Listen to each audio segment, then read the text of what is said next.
I like to think that I see the best in people. Okay, I like to think that most people are intelligent, well-meaning, and capable of coming to logical conclusions.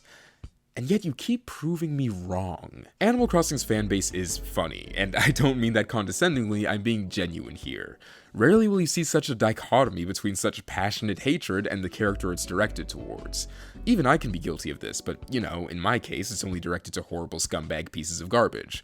But there's one character whose sheer amount of fan hatred continues to surprise me. It's relentless, it's broken the boundaries of simply being an Animal Crossing player misconception, and has infected society at a much larger scale, to the point where my own sister sends me these insulting, slanderous claims. Tom Nook, I'm here for you, buddy. Look, I always try to make it clear that I think all Animal Crossing fans are equally, Animal Crossing fans. Whether you started with New Horizons or stuck with the series since 2002, everyone deserves to have their opinion equally heard out and considered. That was like the whole point of the New Leaf review. But if New Horizons is your sole experience with the series, respectfully, I'ma need you to sit this one out.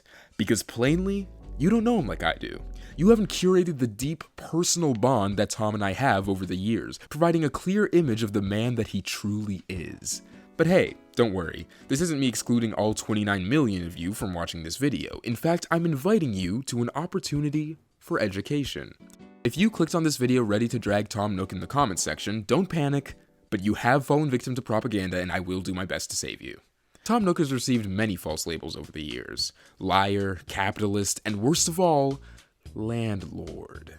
And we can cross that last one out right off the bat. Nook isn't a landlord. A landlord is, by definition, someone who rents land that they own to a tenant. Rent is the key word here. That's not how Tom operates. Sure, you pay him to get your home, but once you get it, it's yours. The loans that you repay are construction fees for house expansion, fees that you can stop paying at any time should you decide you're happy with your living space. And let's talk about those loans, shall we? Interest-free, zero deadline, and as of 2020, payable by doing things like catching butterflies. This is the demon you guys are dragging through the mud? And the speed that he operates in, it's amazing. Look at New Leaf, peak example of Nook's giving nature. You move into town, no money, no ID, pull up to Nook's homes and he immediately agrees to build you a house for a third the price of a hammock. Don't have hammock cash? Conveniently left your wallet at home? Don't worry, Tom provides you a tent so you're kept safe from the elements. What a nice guy. Sure, in the older games he has you work for him to pay off that starting loan, but one, that's because you moved into town with a grand total of $0, and two, the work he has you do is like planting flowers outside his shop. And note that this temporary employment only pays off a single portion of the asking price for the house, meaning that until you get the money together to pay it off fully, Tom's letting you live there for free. No previous loan has been paid, but he recognizes that you need somewhere to live and as such provides it, with the hope that you'll simply repay his generosity in the near future. Tom Nook sees the best in people. And that's not just conjecture on my part, that's literally one of his defining character traits, initially a character flaw even. In Wild World, through dialogue with Nook and Sable, we learn how he came to be, alongside details of their past friendship. A wide-eyed young adult with big dreams, Tom moved to the city with the hopes of becoming a huge success, only to end up emotionally and financially ruined by a certain scam artist and the general harsh city atmosphere. And yet, even while struggling to reach his lofty goals, he made sure to celebrate Sable's birthday by mailing her a beautiful and expensive pair of scissors. And while their friendship never reached the same heights after his dreams were crushed, Tom Nook didn't let his failures ruin him, no, but instead utilized them to help others. Enter the Nooklings. Tom Nook's two apprentices, not nephews, common misconception, who he mentors to prevent them from making the same mistakes he did in his youth. Together, these three offer your town an incredibly lucrative sales system where you trade bugs for money, an interest-free loan arrangement with zero impact on your future monetary aid, immediate, literal overnight results the moment you pay off an expansion, and complete dedication to your housing needs despite a lack of any form of legal identification out of the goodness of their hearts. This is the bad guy? He's a saint! He couldn't get more cartoonishly good if he tried. Oh wait! Yes, Animal Crossing Happy Home Designer confirms that Tom Nook donates 90% of his earnings to an orphanage. 90%. But Protendo, he's evil. He could be lying. Bro, internet exists in the Animal Crossing world. Follow-up questions exist in the Animal Crossing world. If Tom Nook is the evil mastermind you believe him to be, why would he lie about something so easily verifiable?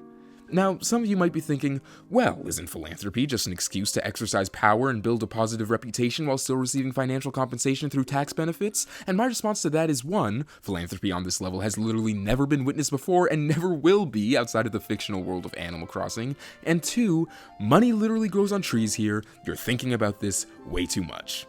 But hey, don't take my word for all of this. Animal Crossing director Aya Kyogoku has also witnessed all of your Tom Nook defamation and is not impressed by it. Quote, Aya Kyogoku believes players should probably be more understanding of the character. Even if we borrow money from him and it takes time to pay him back, he never gets angry. He never gets mad. Tom Nook uses his poor memories of his time in the city, overworked, underpaid, and uses them to build a better world for us all. He never sinks to the level of those who took advantage of him, instead ensuring that the people he does business with, us, never have to experience the pain he went through. Hence how lenient he is with his customers. You guys aren't gonna let one joke ruin your perception of this man, are you? He was in a goofy mood that day. And if all of that can't convince you, his backstory, his charitable nature, examination of his business practices, his role as a father figure, then that's okay. Because that's exactly what he wants. Right after telling us about his enormous donations, Tom asks us not to share the information with others. Why is that? Because he has a reputation to uphold. He's heard the rumors, he knows how he's widely percepted, and he doesn't care. Because he sees that being villainized brings people together, and only helps him in his lifelong quest to stop others from making the same financial mistakes he did. Do you know what this means? It means that if you like Tom Nook, he wins. If you hate Tom Nook, he wins. He is on top no matter what. So if you've come out of this video still despising Tom Nook despite everything, congratulations, you lose.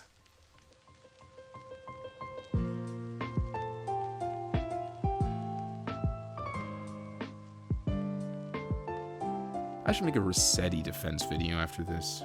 Do people even hate Rossetti anymore? Is he relevant enough to be hated? They've done Rossetti so dirty. I need to do something about this.